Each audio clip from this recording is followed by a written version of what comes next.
Salam teman-teman, sobat-sobat. Kembali jumpa dengan saya, Bung Tema Adiputra, dalam satu perbincangan yang terkait dengan kebaktian kebangunan rohani yang membuat banyak orang bertobat. Dan narasumber saya sudah ada dan sudah hadir. Kita temui beliau.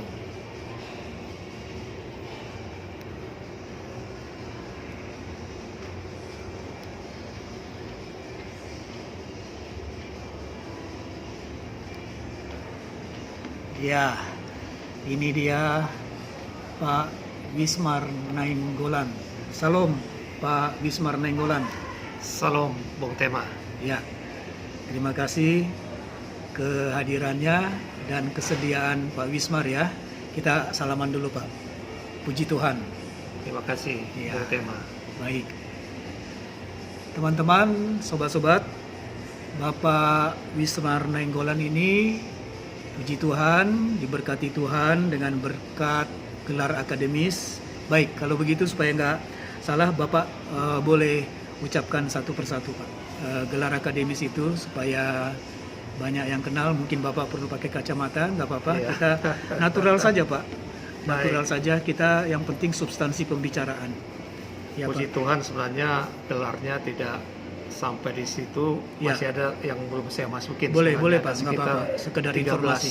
gelar. Ya, nggak apa-apa. Jadi selain S3-nya doktor Ya. di bidang psikologi konseling, Ya, saya juga SE, Ya. MM, ya, AAIK itu ahli asuransi Indonesia bidang kerugian. ya, Kemudian ICPU, ya, ini Indonesian Certified Property Underwriter.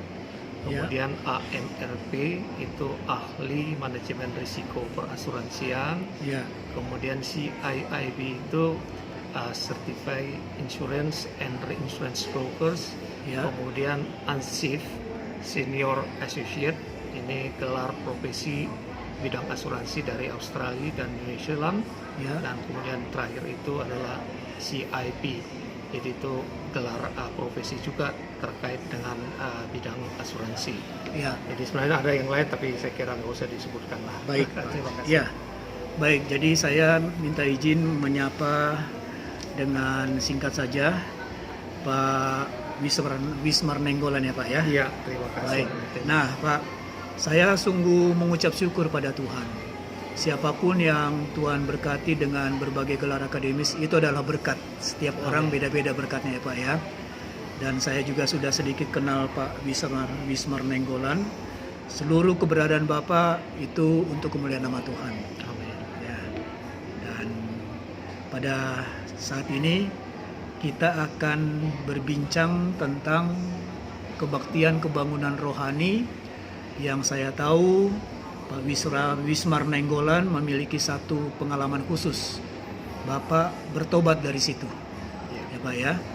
Nah, nanti tentang profesi Bapak di bidang asuransi kita akan bahas juga, tetapi mulai dulu Pak. Kebaktian kebangunan rohani yang membuat Bapak bertobat itu bagaimana kisahnya? Terima kasih Bung Tema. Jadi sebenarnya ini diawali pertobatan saya sekitar tahun 80 yang lalu, sekitar bulan Juni Juli. Ya, Saya masih kelas 2 SMA, ya, menjelang naik ke kelas 3 setelah ujian dinyatakan naik kelas. ya, Lalu kami mengikuti Bible Camp siswa waktu itu di Brastagi, ya, dan seluruh siswa-siswa yang ada di kota Madya Medan dan bahkan luar kota Medan itu datang hampir 100 orang lah zaman itu ya, mengikuti Bible Camp di Brastagi. ya, Nah, sebelumnya di sekolah kami sendiri, sekolah SMA Negeri Medan, SMA Negeri 4 maksud saya, ya, kami pun sudah mengadakan yang namanya persekutuan doa dan penelahan Alkitab setiap hari Jumat. ya. Dan sebenarnya itulah yang menggiring saya secara pribadi dan teman-teman lainnya mulai aktif secara rohani dan kemudian mengikuti Bible Camp ini. 44 tahun lalu di SMA 4 Medan Medan. itu sudah ada persekutuan doa Sudah. siswanya ya Pak? Iya, sudah. Dan Luar itu biasa. memang diawali dengan kegerakan rohani lah Ya, Zaman-zaman itu dimulai pengenalan tentang kebangunan rohani kan Pak, Iya. kebaktian kebangunan rohani. ya, ya. Jadi di Bible Camp ini pun bentuknya kebangunan rohani.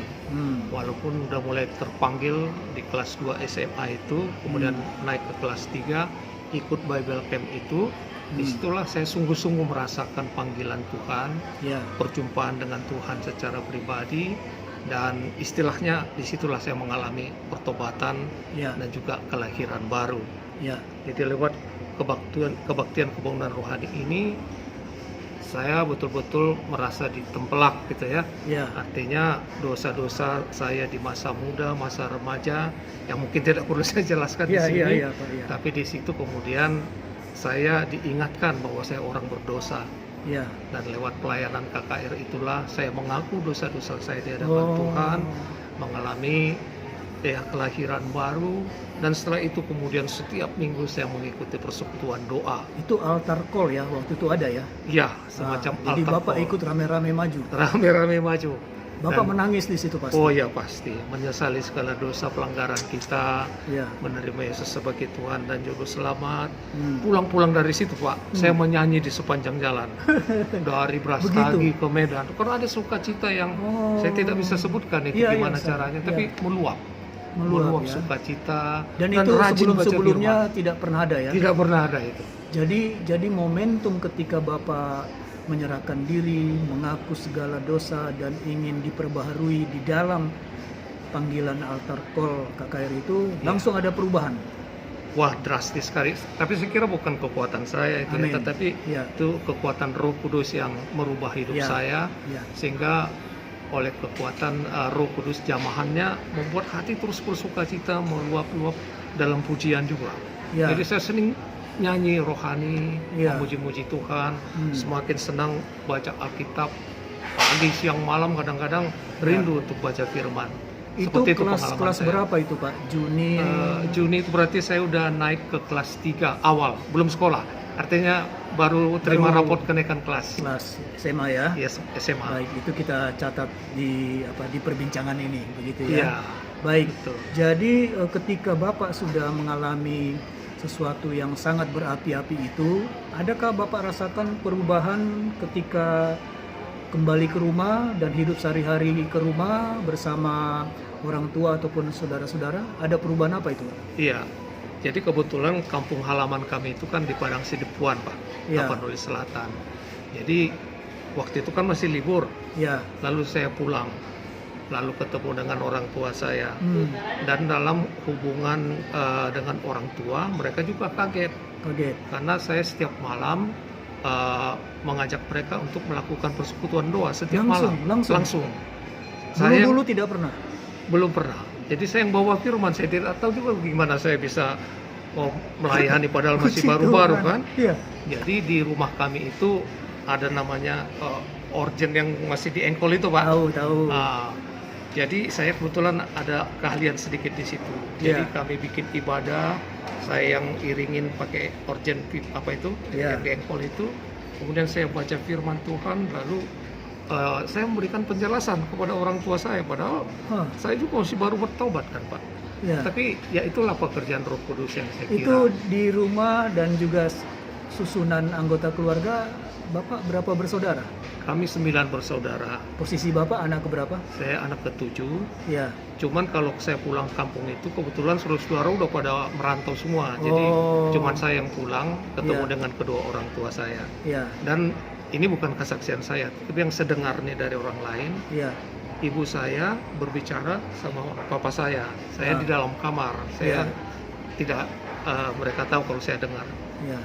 Dia bilang begini, kok anak kita ini bisa berubah ya sekarang setelah pulang dari Medan katanya. Ah. Nggak malu dia melakukan pekerjaan apapun, Iya. suka membantu orang tua, Hmm. nggak ada gengsi-gengsi. Ya itulah mungkin yang mereka lihat dari saya gitu ya, bisa Itu rajin Bapak seperti itu. libur ya, jadi Waktu punya libur. waktu beberapa hari di situ Iya, ya. saya bersih-bersih rumah semua. Saya bersihin semua. Itu tergerak dari ada sukacita gitu untuk Iya, melakukannya iya, untuk iya. orang tua gitu. Jadi mereka heran-heran juga. Iya. Tapi dia nggak bilang ke saya kalau mereka kagum kenapa berubah positif Iya. dari yang sebelumnya, tapi Iya. mereka bercerita di sesama mereka, cuman saya numping aja Ya, seperti itu. baik. Jadi saya melihat garisnya itu Bapak ada ikut aktivitas persekutuan doa di sekolah SMA, lalu ada KKR, Bapak bertobat dan berlibur ke rumah orang tua. Mereka kaget perubahan yang sangat mendasar, ya. Dan setelah Bapak kembali dari liburan itu kan Bapak ke Medan lagi ya. Iya, betul. Apa yang terjadi perubahan dalam kehidupan Bapak, terutama aktivitas rohani? Ya, puji Tuhan ya Pak. Jadi sepulang dari situ, kami kemudian aktif, kami yang terlibat tadi dalam Bible Camp itu Iya, kembali ke sekolah masing-masing. iya. Kami terus membangun persekutuan di sekolah. Jadi ini semakin berkembang. Jadi setiap hari Jumat kami juga bikin kebangunan rohani di lapangan. Oh, di Di lapangan lapangan sekolah? basket itu. Jadi teman-teman sore, teman-teman Muslim kan udah pulang. Iya, Tinggallah kami yang Nasrani di situ. iya. Jadi kami undang pembicara-pembicara yang dari luar yang punya karunia untuk menantang pertobatan. Dan itu Pak Wismar dan tim ya artinya Ya, ya? kami yang melakukan itu dari teman-teman SMA itu. Hmm. Jadi kami ada namanya persekutuan doa dan Iya. penelahaan Alkitab Iya. SMA Negeri 4 Medan. Sampai sekarang masih ada itu Pak? Masih ada itu. Jadi boleh dikatakan awal itu ada dan berdiri zamannya Pak Wismar dan teman-teman? Justru KKR itu? ya justru sudah dimulai mungkin 1-2 tahun sebelumnya. Oh. Tapi ini semakin kita kembangkan Oh, lebih lanjut. semakin inilah berapi-api. Berapi-api. Begitu ya Iya. Pak ya. Nah, saya memang sengaja Pak mengarahkan fokus kita ini bicara tentang dampak atau manfaat KKR bagi seseorang. Saya sudah berani mengatakan KKR yang di Medan itu telah membuat Pak Wismar Nainggolan bertobat kan Amin. begitu ya, Amin. dan berapi-api rohnya Puji Tuhan. untuk terus melayani Tuhan. Nah, bagaimana Bapak akhirnya menyelesaikan kuliah dan tiba di Jakarta? Iya, jadi sebenarnya di tahun pertama itu Pak, saya gagal untuk masuk Fakultas Kedokteran waktu itu. Itu Setelah kerinduan lulus SMA saya. ya. Setelah lulus SMA. Jadi saya sebenarnya berkerinduan untuk ambil sekolah pendeta juga. Jadi udah sempat di approach di Singapura. Hmm. Antara lain itu sekolah Trinity Theological College. Ya, Kemudian ada juga Park Assistant Bible College. ya, Tetapi karena kemampuan keuangan terbatas, ya. saya masuk Jakarta. Kemudian Jakarta saya ikut bimbingan tes. Hmm. Lalu kembali lagi ke Medan karena saya lulusnya di USU ekonomi. Oh, Nah begitu masuk di USU Pak, iya, ini pelayanan juga masih berapi-api. gitu. Iya, selama di Jakarta aja saya sekitar 1 tahun. Vakum. Saya juga aktif di Oh, aktif gerakan pemuda di GKI Layur. Di Saya KI ikut- Layur, Iya, tahu saya Rawamangun. Rawamangun. Ah, Jadi udah ikut terlibat pemuda juga di situ dengan berbagai kegiatan rohani lah dengan mereka. Pulang ke Medan, saya juga aktif di pemuda Pak. iya, Dan di gereja lokal saya namanya Gereja Kristen Protestan Angkola. iya. Saya mulai pelayanan dari guru sekolah minggu, Hmm, guru pembimbing remaja, hmm, ketua pemuda di tingkat lokal, hmm. ketua pemuda di tingkat resort, Iya. ketua pemuda tingkat pusat sampai Sembari sinodal Bapak kuliah. sambil kuliah. Nah di kuliah itu Hmm. saya juga aktif Pak yang namanya di kebaktian mahasiswa Kristen USU. Iya, Kita laksanakan itu di kampus setiap hari Jumat di fakultas masing-masing. iya. Jumat berikutnya itu di kampus di Ya, auditorium. level kampus lah, level Iya. universitas ya. Nah, itu juga kita buat kebangunan rohani setiap penerimaan mahasiswa baru. Baik, baik. Jadi anak-anak baru itu menerima Yesus di situ. Iya, Kemudian barulah kita bina mereka lewat kelompok-kelompok PA. iya. Kamilah pembinanya di situ Iya. dan dibuat tingkatannya, mulai pengenalan tentang keselamatan Hmm. sampai dengan tumbuh bersama Hmm. dengan materi-materi buku-buku yang dari Perkantas itu kan dulu Iya, banyak gitu. iya, Perkantas memang Iya, luar biasa dipakai Tuhan ya. amin. Saya di Jakarta juga merasakan itu, begitu ya. Iya. Baik Pak, jadi Bapak menyelesaikan kuliah di Medan, USU ya Pak ya? Iya, Fakultas Ekonomi. Ya, sekarang kita fokus Pak. Berada di Jakarta karena apa dan bagaimana meniti karir? Ya, jadi begitu selesai dari USU, selesai S1 di bidang ekonomi manajemen, saya ke Jakarta Pak. Ya, Puji Tuhan, tidak lama saya di Jakarta langsung diterima menjadi peserta manajemen development program angkatan pertama Ya. di asuransi Sinarmas. Ya. Dan puji Tuhannya hanya sekitar 1 tahun Ya. saya mengikuti pendidikan, langsung dapat promosi dalam usia 27-28 tahun di Pontianak. Ya. Masih usia muda. Ya.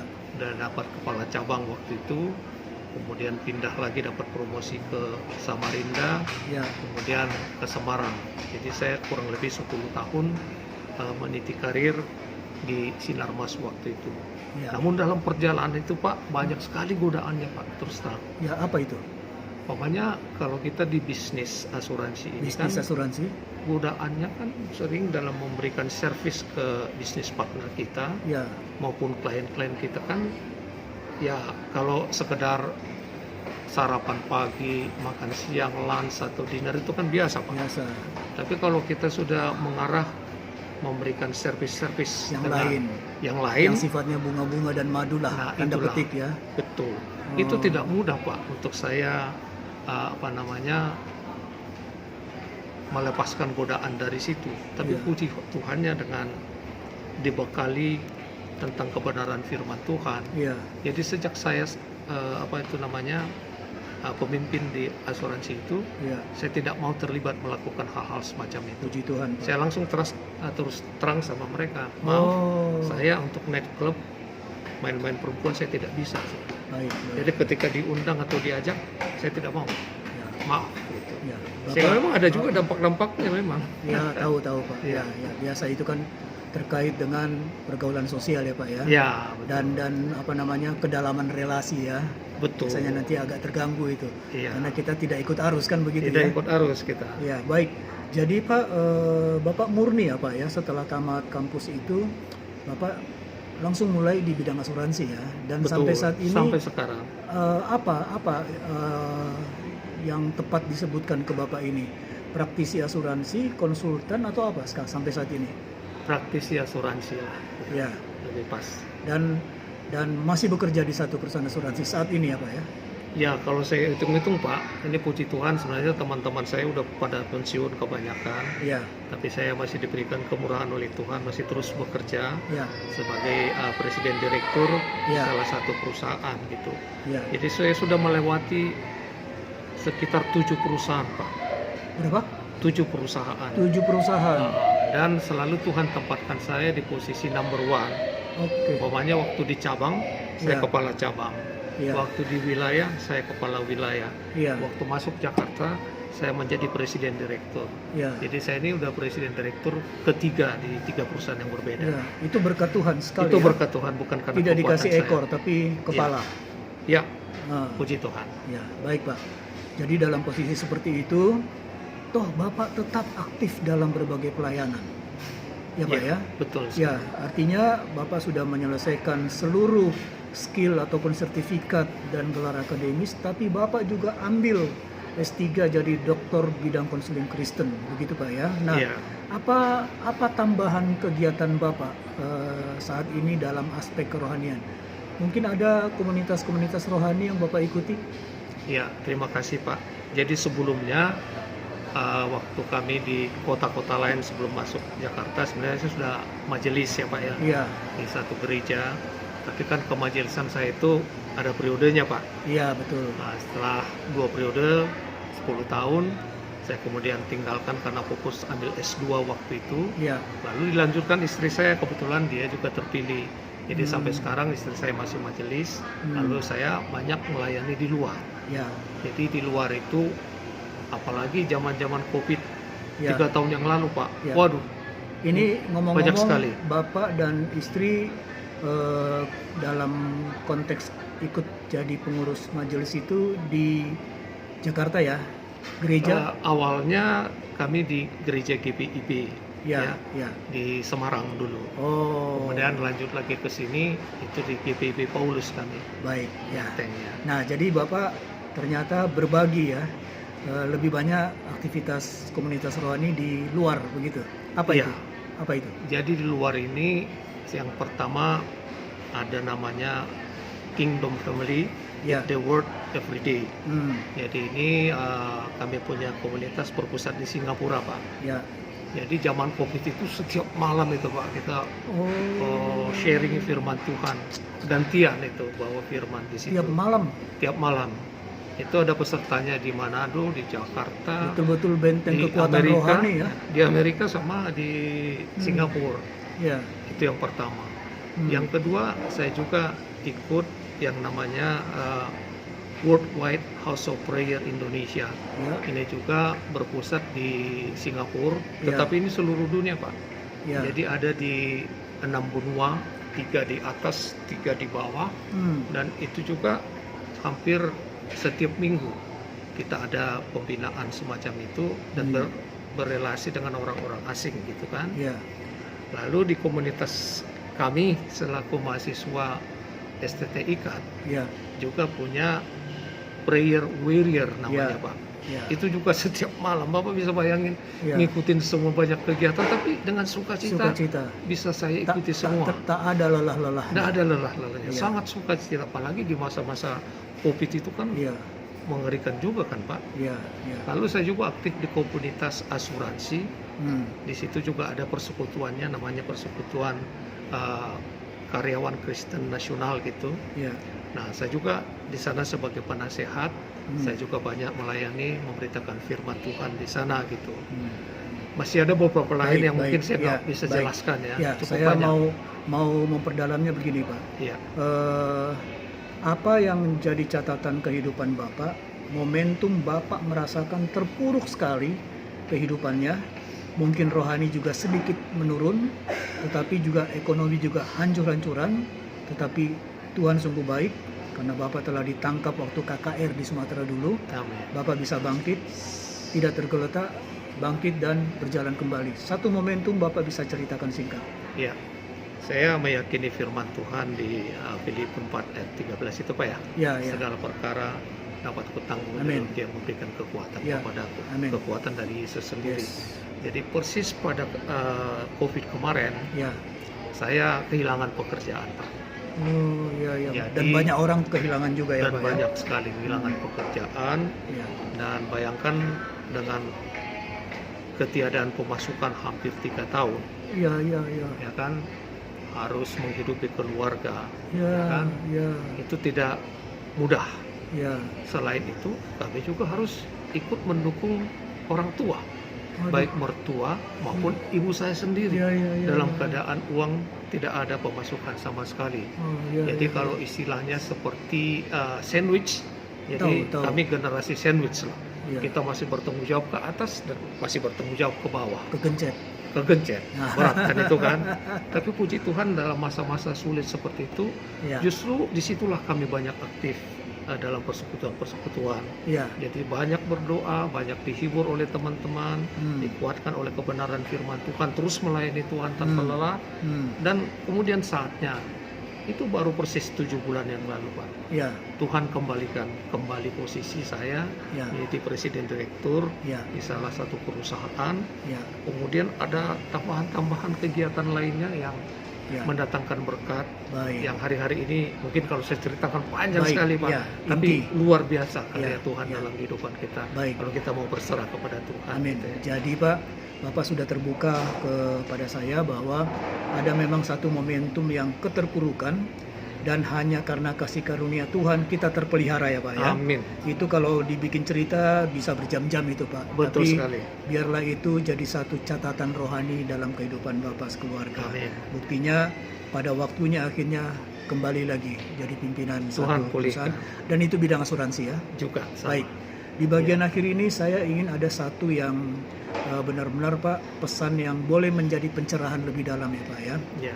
Jadi menurut Bapak, sejauh mana diperlukan kebaktian kebangunan rohani di masa sekarang ini? Ya. Jadi saya melihat masa sekarang bahwa ada gereja-gereja yang mungkin sudah letih lesu dengan pelayanannya. Ya. Itu saja program-program kegiatan pelayanannya, Ya. sehingga jangan disalahkan kalau kemudian banyak anak-anak muda yang pergi migrasi ke gereja-gereja lain yang mungkin yang gaya kebaktian ibadahnya itu lebih pas untuk anak-anak muda, Ya, kita terbuka saja, lebih dinamis lah. lebih dinamis. Ah. Oleh karena itu gereja-gereja di mana saja pun berada yang selama ini mungkin tidak senang dengan pembaharuan harus membuka diri sekarang. Hmm. Mari kita gunakan momen-momen dengan kebangunan rohani. Hmm. Kalau di gereja saya memang istilahnya bukan kebangunan rohani, Ya, tapi istilah lain yang dipakai di sana ya, bisa model-model penyegaran iman gitu Ya, istilahnya gitu ya. ya, Tapi ya. itu suatu momen di mana gereja mengundang pendeta lain dari gereja yang lain yang punya karunia, walaupun tetap dalam satu asas gitu. Tapi kan bisa Ya. aja hamba-hamba Tuhan lain Dan punya karunianya. suasana dan kesemarakan gerak ibadah beda ya dari Iya. hari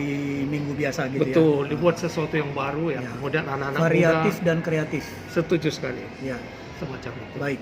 Kemudian Pak ya, bisakah Bapak mengatakan bahwa peranan Bapak dulu digiring Tuhan mengikuti KKR masa SMA Bapak di Sumatera dulu, ternyata itu adalah satu masa depan yang Tuhan telah siapkan untuk Bapak. Bagaimana Bapak Amin. berpendapat tentang pernyataan saya ini? Terus terang Pak, dulu kan saya sudah pernah artalkol juga Ya. untuk menjadi hamba Tuhan Ya, zaman-zaman kuliah itu. ya, Setelah menerima Yesus, nextnya kan Ya. menyerahkan diri untuk melayani. Ya. Jadi saya teringat dulu pendeta Dr. Stephen Tong datang ke Medan, ya, ya, mengadakan lagi kebangunan rohani, anak-anak muda artalkol, siapa yang rindu untuk melayani Tuhan? dan Saya semua termasuk. semua dari apa interdenominasi anak-anak Semua muda maju. datang semua ya. Datang semua. Ah, Dan kemudian saya kan jadi terlibat banyak pekerjaan itu yang saya jelaskan tadi, udah sampai Ya, 7 ya. perusahaan. ya, Jadi kalau untuk full time saya kan belum melakukannya Pak. ya, Tapi baru beberapa bulan yang lalu karena ada panggilan Tuhan lebih khusus menjadi pendeta misi, saya terima Pak. Karena Ya. dulu panggilan saya yang masih tertunda, jadi sekarang saya terima. ya. Jadi Bapak sekarang pendeta misi Pak ya, Iya. dari sinode tertentu begitu Iya. Pak. Ya, puji Tuhan lah Pak. Jadi saya melihat bahwa keikutsertaan Pak Wismar Nainggolan waktu masa SMA itu KKR itu bukan secara kebetulan, begitukah? Ya. Bagaimana penjelasannya? Ya, jadi saya kira itu panggilan Tuhan buat Hmm. kita secara pribadi. Ya, Dan buat saya begitu menerima anugerah dari Tuhan, saya tidak mau simpan sendiri Pak. ya, Saya juga terlibat di gereja yang saya Hmm. katakan di gereja lokal saya itu ya, mulai dari sekolah minggu. ya, Saya masukkan pembaruan-pembaruan di situ. ya. Di tingkat remaja juga, di tingkat pemuda saya bikin retreat dengan mengundang banyak hamba-hamba Tuhan. Hmm. Dan dalam pelayanan retreat itu juga dibuat tantangan pertobatan buat anak-anak muda. Hmm. Jadi sampai ke tingkat sinode, saya juga menjadi ketua pemuda di tingkat pusat. Hmm. Jadi saya sering juga memberikan masukan kepada pendeta-pendeta dan juga seluruh majelis sinode Hmm. agar terbuka untuk Ya. pelayanan yang lebih apalah namanya Pak ya, Ya. lebih menantang, yang menekankan tentang pertobatan. Ya. Dan sekarang gereja lokal saya itu lakukan itu. Amin. Pak, pertanyaan terakhir Pak. Bagaimana Bapak memiliki satu, katakanlah ya Pak ya, mungkin konsep yang sudah Bapak implementasikan berdasarkan pengalaman rohani Bapak mengikuti kebaktian kebangunan rohani. Lalu bagaimana Bapak punya semacam saran untuk keluarga-keluarga Kristiani untuk bisa juga membangun kebaktian kebangunan rohani kecil-kecilan di tengah keluarga? Mungkin Bapak punya sesuatu yang bisa disampaikan tentang ini. Baik Pak. Di tengah keluarga ya Pak ya, kecil Iya. ya. Jadi sejak saya bertobat dan kemudian menikah dengan istri saya, satu hal yang saya sampaikan kepada istri saya itu, kita harus membangun mesbah keluarga. Jadi sewaktu kami berdua saja Pak, kami Ya. sudah selalu baca firman Tuhan, renungan tiap pagi dan Ya. doa malam. Ya. Dan begitu kami mulai anak pertama ada di Pontianak, masih dalam kandungan, kami mengkomunikasikan ke dia, kami jamaah, nah kita ikut ibadah ya. Jadi dari kecil anak-anak kami punya 2 anak, udah dikomunikasikan untuk mendengar firman Tuhan. Walaupun Ya. kami sendiri aja yang baca firman berdua, Ya. tapi kami sudah transformasikan kepada anak-anak kami. Ya, ya. Kemudian ketika mereka lahir, kami adakan mesbah keluarga. Jadi semua ikut terlibat baca firman Tuhan, dibagi tugas, ada yang baca firman, ada yang baca renungannya, ada yang dua sapaatnya itu kami saling mendoakan satu dengan lain. Iya, iya. Paman si A mendoakan si B, D mendoakan C, C mendoakan D, D mendoakan si A. Jadi kita doa berantai lah modelnya. Itu kami sudah lakukan sejak kami Begitu, mulai Pak, ya. menikah. Jadi Bapak, bahasa sederhananya terbayang-bayang suasana KKR dulu, terbawa, terimplementasi di tengah keluarga walaupun sifatnya skop kecil ya Pak ya. Amin. Ya. Oke Pak. Apa yang Bapak bisa katakan sebagai kesimpulan dari semua perjalanan kehidupan Pak Wismar Nainggolan, dimulai pertobatan waktu KKR sampai sekarang ini, Tuhan telah tentukan posisi Bapak yang luar biasa, pendeta misi, dipercaya menjadi presiden direktur perusahaan asuransi, dan terus bergiat di dalam kegiatan-kegiatan kerohanian. Apa kesimpulan singkatnya Pak, berangkat dari pengalaman KKR dulu itu? Ya, hidup kita ini kan singkat Pak. Benar. Dalam keterbatasan waktu itu, mari Ya. kita menyerahkan hidup kita kepada Tuhan sepenuhnya. Ya, Dan kalau kita sudah menyerahkan hidup kita kepada Tuhan sepenuhnya, ya. kita harus memahami bahwa apapun yang kita lakukan itu adalah ibadah. Oke. Baik itu ibadah spiritual, ritual, ataupun ibadah faktual setiap hari kita bekerja. Harus kita pandang itu ibadah. Ya. Sehingga apapun yang kita lakukan, seolah-olah kita bekerja untuk Tuhan. Ya. Jadi tidak akan mungkin melakukan hal-hal yang tidak Tuhan inginkan ya. Ya. Dan kita pasti akan berprestasi karena Tuhan memberkati Yes. kerja-kerja kita. Amin. Amin Pak ya. Terima kasih Pak. Sama-sama. Puji Tuhan dan selalu sukses untuk Bapak untuk kemuliaan nama Tuhan Amin. dan juga menjadi berkat bagi sesama. Amin. Kita bersalaman. Ya. Terima kasih Pak Wismar. Tuhan Sama-sama. memberkati. Bung Tema. Ya. Tuhan berkati juga Pak.